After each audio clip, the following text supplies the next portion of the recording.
လူတော်တော်များများကအမွှေးရှိတာကိုသဘာဝအတိုင်းပဲလို့သတ်မှတ်ကြပေမဲ့ကျွန်တော်တို့ရဲ့ခန္ဓာကိုယ်ပေါ်မှာတကူရီတန်ရှင်းရေးနဲ့အရေးပြားချမ်းသာရေးတွေကပြဿနာတွေအများကြီးရှိနေတာကိုတွေ့ရပါတယ်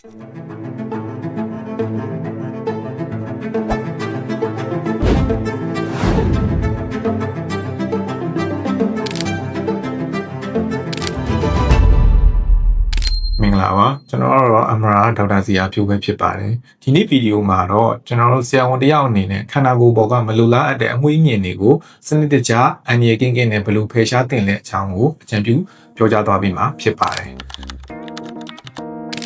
လူတော်တော်များများကအမွှေးရှိတာကိုသဘာဝအတိုင်းပဲလို့သတ်မှတ်ကြပေမဲ့ကျွန်တော်တို့ရဲ့ခန္ဓာကိုယ်ပေါ်မှာတကူရီတန်ရှင်းရေးနဲ့အရေးပြားချမ်းသာရေးတွေကပြဿနာတွေအများကြီးရှိနေတာကိုတွေ့ရပါတယ်ကျွန်တော်တို့ခန္ဓာကိုယ်ပေါ်မှာအမွှေးမြင်တွေများစွာရှိနေခြင်းကချွေးနဲ့ဘက်တီးရီးယားတွေကိုအောင်းနေစေပြီးတော့ကိုယ်နံဆိုးတွေထွက်စေသလိုဒီအမွှေးပေါက်လေးတွေပိတ်ပြီးတော့ဝက်ချန်တွေဖြစ်ပေါ်လာနိုင်တာတွေလည်းတွေ့နေရပါတယ်။ဒီပြင်အမျိုးသမီးတွေမှာလည်းမလိုလားအပ်တဲ့နေရာတွေမှာအမွှေးမြင်တွေထူထဲနေခြင်းကလည်းစိတ်ပိုင်းဆိုင်ရာယုံကြည်မှုကိုရောကြစေပါတယ်။ဒီလိုပြဿနာတွေကိုဖြေရှင်းဖို့အတွက်အရင်ခေတ်ကဆိုလို့ရှိရင်ကျွန်တော်တို့က razor blade ဆိုတဲ့ကျုပ်တွေနဲ့ရိတ်တာမျိုးတွေလုပ်ကြတယ်။ဒီလိုရိတ်တဲ့အခါမှာဒီ razor blade ကြောင့်ကျွန်တော်တို့ထိခိုက်ရှာနာတွေဖြစ်ပြီးတော့ရေပြားရောင်ရမ်းတာမျိုးတွေလို့ရှိရင်အမွှေးချမ်းတွေပြန်ထွက်လာတဲ့အခါမှာ ingrown hair တွေဖြစ်တာကြောင့်ဝင်းညင်ပေါက်တွေရောင်ရမ်းတာမျိုးတွေလည်းကြုံတွေ့ရပါတယ်။ပြီးရင်ဒီ razor blade နဲ့မလုပ်ပေမဲ့လည်း waxing ဆိုတဲ့နည်းကိုသူတို့သုံးကြတယ်။သုံးတဲ့အခါမှာလည်း waxing ကြောင့်အပူလောင်သွားတာမျိုးတွေပြန်ဆွဲခွာတဲ့အချိန်ကျမှကျွန်တော်တို့ဒီအရေးပြားတင်းရင်းတာတွေရောနေတာမျိုးတွေဖြစ်တတ်ပါတယ်။ခုနပြောတဲ့နီလန်းတွေကိုသုံးလို့အဆင်မပြေကြတော့တဲ့အခါမှာကျွန်တော်တို့ရဲ့နောက်ထပ် option တစ်ခုဖြစ်တဲ့ဒီ aesthetic နည်းပညာဖြစ်တဲ့ laser hair removal ကရွေးချယ်စရာတစ်ခုဖြစ်လာပါတယ်။ဒီလိုရွေးချယ်လာကြတဲ့အခါမှာကျွန်တော်တို့ကဘယ်ဆက်တွေကိုသုံးပြီးတော့ hair removal ကိုပြုလုပ်မလဲပေါ့နော်။မွေးမြင်တွေကိုဖယ်ရှားမှာလဲပေါ့နော်။ကျွန်တော်တို့တချို့ဆက်တွေကြတော့လေ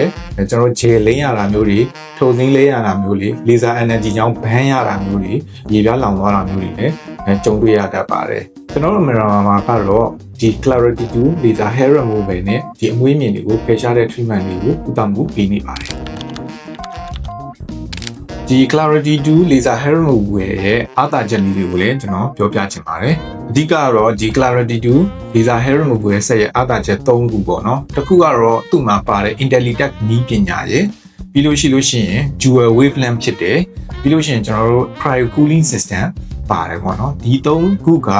ဒီ Amara မှာ treatment ခံယူမဲ့သူတွေအတွက်အားသာချက်တွေဖြစ်မှာပါ intelligent technology ပါဝင်တဲ့အတွက်ကြောင့်မို့လို့အမွှေးမြင်ပြတဲ့နေရာမှာခြေရာခံပြီးတော့ကျွန်တော်တို့ကလေဆာပစ်ပေးတဲ့အတွက်ကြောင့်မို့လို့အချိန်ကုန်ညံပြီးတော့ကျွန်တော်တို့ကတိတိကျကျနဲ့အမွှေးမြင်ဖယ်ရှားတဲ့ treatment ကိုလည်းပေးနိုင်ပါတယ်နောက်တစ်ခုကတော့ကျွန်တော်တို့ dual wavelength ဖြစ်တယ်ပေါ့နော် clarity 2 laser hair removal က755 alexandrite နဲ့1064ဟို anti-yat ပါတဲ့အတွက်ကြောင့်မို့လို့ကျွန်တော်တို့အသားညိုတဲ့လူရောဖြူတဲ့လူရောအမွှေးမြင်ဘယ်လိုအမွှေးမြင်ပဲဖြစ်ဖြစ်ကျွန်တော်တို့က treatment ပေးနိုင်မှာဖြစ်ပါတယ်ပြီးတော့ cryo cooling system ပါတဲ့အတွက်ကြောင့်မို့လို့လည်းကျွန်တော်တို့ဒီအမွှေးမြင်ပြတဲ့အချိန်မှာဒီ client တွေရေပြားတွေပူသွားမှာလောင်သွားမှာတွေကိုစိတ်ပူစရာမလိုဘဲနဲ့ side effect ကင်း safe side ဖြစ်နေကျွန်တော်တို့က treatment ပေးနိုင်မှာဖြစ်ပါတယ်ပြီးတော့ကျွန်တော်တို့ gel လဲလိမ့်စရာမလိုထုံစည်းလဲလိမ့်စရာမလိုတဲ့အတွက်အချိန်ကုန်နဲ့အញ្ញမ်းသက်သာသွားမှာဖြစ်ပါတယ်အဲဒါကြောင့်မလို့ကျွန်တော်တို့ဒီတိုးတက်လာတဲ့ခေတ်ကြီးမှာအမွှေးမြင်ကင်းစင်ပြီးတော့ချောမွေ့တဲ့အသားရည်ကိုပိုင်ဆိုင်ခြင်းနဲ့ဆိုရင်တော့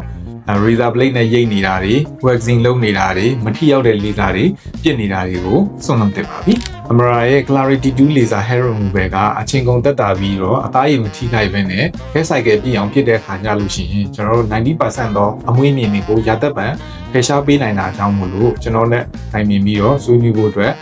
အကြံပြုချင်ပါတယ်။ယုံကြည်မှုပြန်ရဖို့အလှတရားရဲ့ဒုက္ခဘုံအမရာမှာလာပြီးတော့ treatment ခံယူဖို့ဖိတ်ခေါ်အပ်ပါတယ်။အခုလိုမျိုးအလှတရားနဲ့ပတ်သက်တဲ့ဗီဒီယိုတွေကိုသိရှိနိုင်ဖို့အတွက်ကျွန်တော်တို့ရဲ့ Amara channel လေးကို follow လုပ်ထားဖို့ဖိတ်ခေါ်အပ်ပါတယ်။